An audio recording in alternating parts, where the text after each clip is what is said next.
Trump has never hidden his disdain for Jerome Powell, the Federal Reserve chairman first appointed during his own presidency.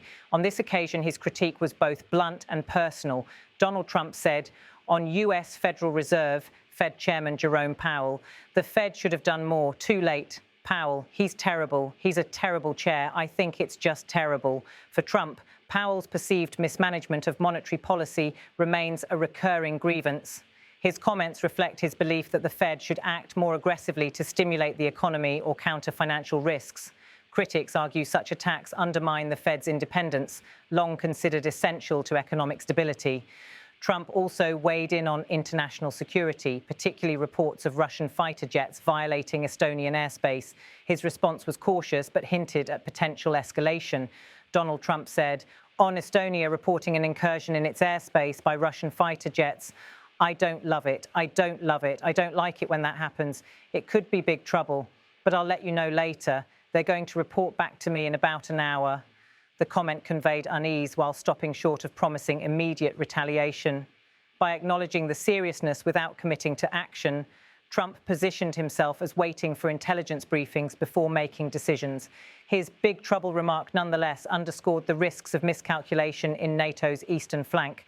Trump's Oval Office remarks fit into a familiar pattern, swinging between combative media criticism, tough talk on crime, denunciations of opponents, and flashes of optimism about deals or diplomacy.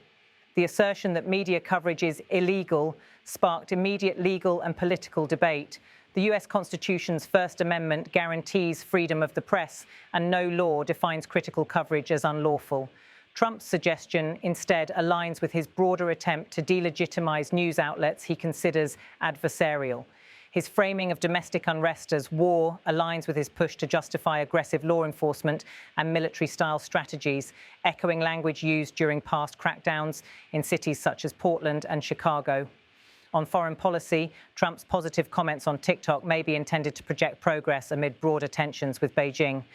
The reference to American investors reassured allies and critics alike that the deal, if finalized, would be anchored in US business interests. His denunciation of Jerome Powell reflects ongoing friction between the executive branch and the central bank. Trump's words risk rattling markets that value Fed independence, but they also play to a political base that views elites, including financial leaders, with suspicion.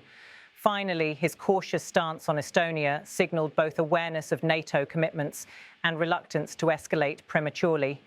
With Russia's military activities frequently testing NATO's resolve, even small incursions can carry outsized diplomatic weight.